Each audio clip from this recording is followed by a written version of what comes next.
Hey everyone, welcome back. It's Finance Friday, another special edition of Money Girl where I answer your burning money questions. Today we have a great topic from Leon who says, after 15 years of working for a corporation, I was let go due to a learning disability. I returned the company's vehicle and am working on my resume to apply for new jobs. What steps should I take to get financially organized regarding my 401k, health insurance, and leasing or buying a car? Also, should I let my next employer know that I got fired? Leon, I really appreciate your question and am very sorry to hear about your job loss. It sounds like you're moving in the right direction to get back on your feet financially, and I hope this podcast will also help. We're going to review 7 ways to manage your finances after a voluntary or involuntary job change. It's essential to be prepared for the unexpected and avoid costly mistakes no matter why you separate from an employer. Thanks, everyone. You are listening to episode 923 of the Money Girl podcast, and I really appreciate you being here and spending some time with me. I'm Laura Adams, an award-winning author, speaker, spokesperson, and founder of The Money Stack. That's my Substack newsletter. You can subscribe for free or support the show as a paid member with access to live educational events. You can learn more and sign up at lauradadams.com. If you want to record a brief money question or send me a comment, you can also call our voicemail at 302-364-0308. Okay, so let's talk about 7 things to do after getting fired, laid off, or, just deciding to leave your job. Number 1 is take your time reviewing paperwork. If you get fired, your employer will likely have documents they want you to sign immediately. But I recommend never signing anything when you're surprised or pressured. Instead, ask how much time you have to return any documents so you can review them with a clear head or even with a trusted professional like an accountant or attorney. The rules for firing an employee vary by state, but if you believe you were wrongfully terminated, immediately consult a labor and employment attorney for guidance. If you voluntarily leave your job, securing another opportunity before you resign is always best. Giving 2 weeks' notice is a minimum expectation that you should discuss with your direct manager first. But even if you provide plenty of notice, there's a chance that you could get asked to leave right away. So be prepared for anything that could happen when you resign. The second thing to do is ask for documentation about the circumstances. So let's say you get terminated for any reason outside of your control, such as changes in the economy, like a merger with another company or restructuring within your department. Ask for documentation that explains the specific circumstances. Carefully review a termination letter for accuracy and don't hesitate to ask for any errors or omissions to be corrected.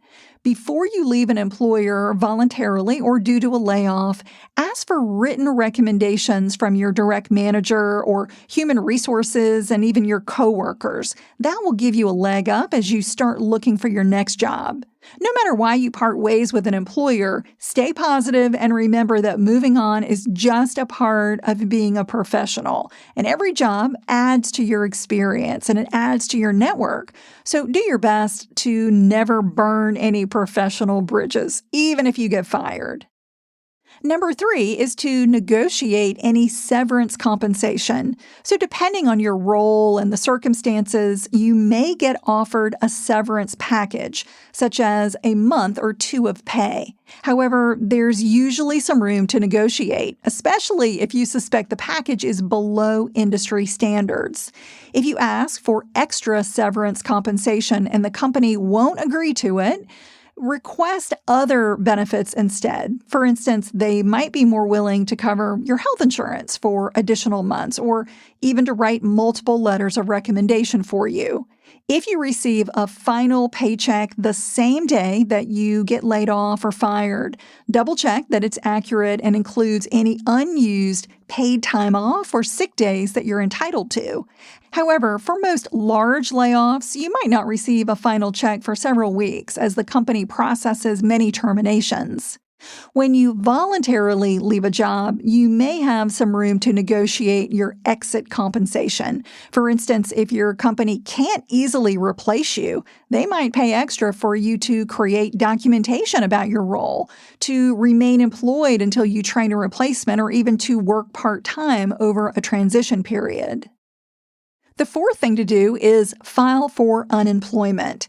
If the reason you get laid off or fired is not due to cause, such as poor performance or violating company rules, you can apply for unemployment benefits.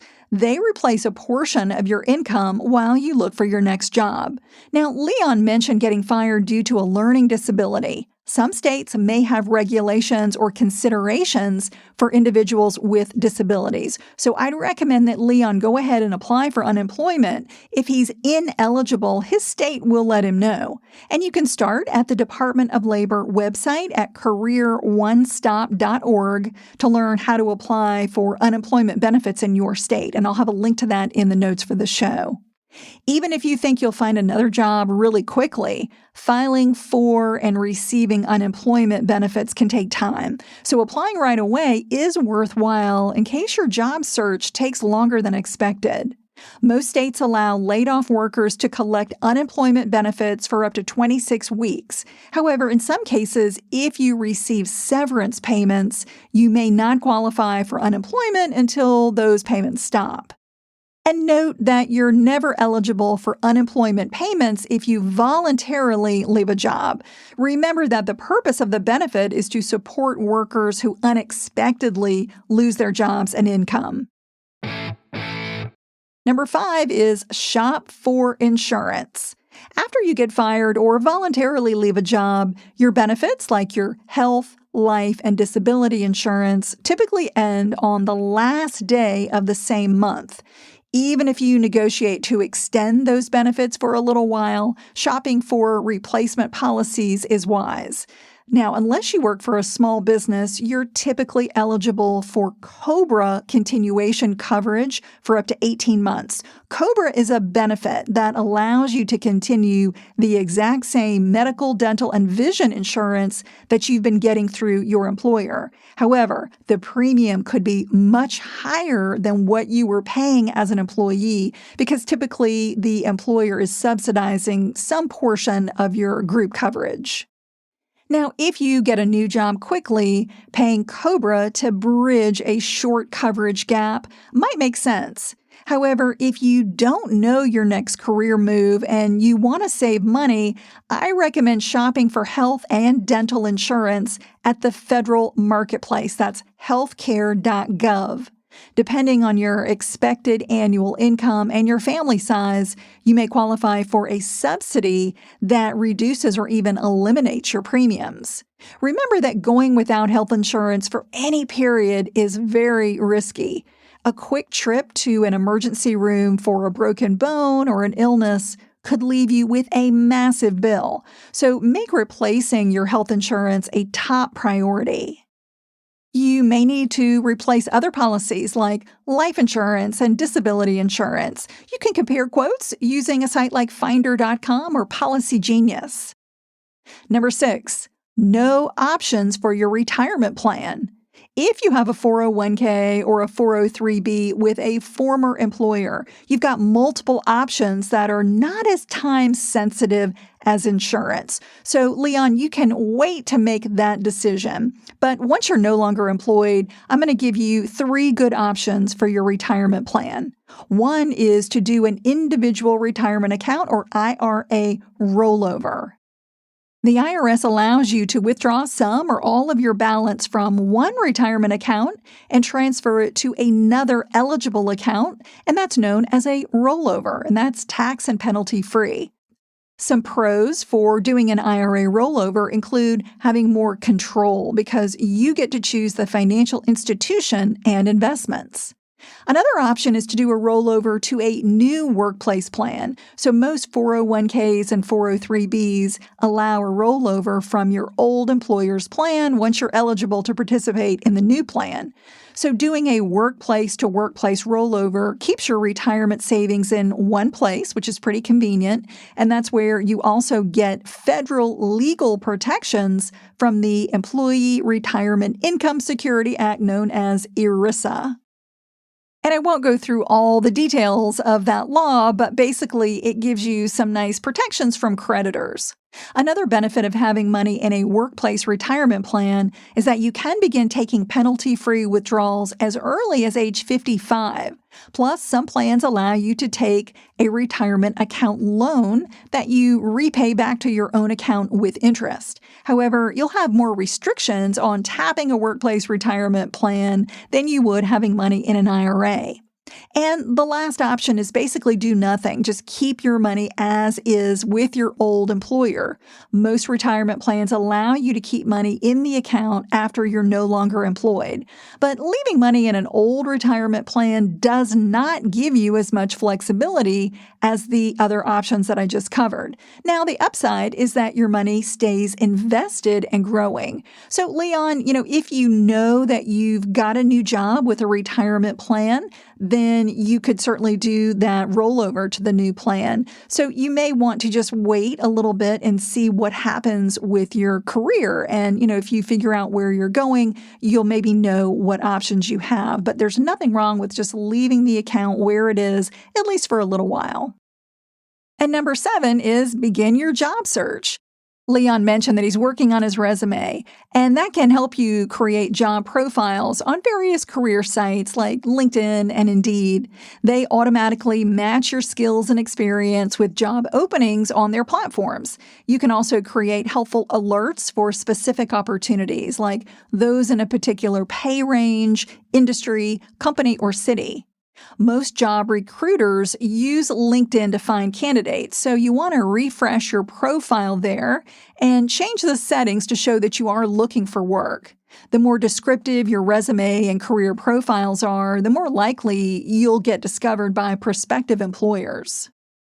You can also send your resume to your professional contacts and your friends so they know you're looking for a new opportunity. While networking can feel awkward, think about it as reconnecting with colleagues and friends you care about. Find out what's happening in their lives and in their careers first. Then you can tell them you're searching for a new opportunity. Leon asked whether he should let a prospective employer know that he got fired.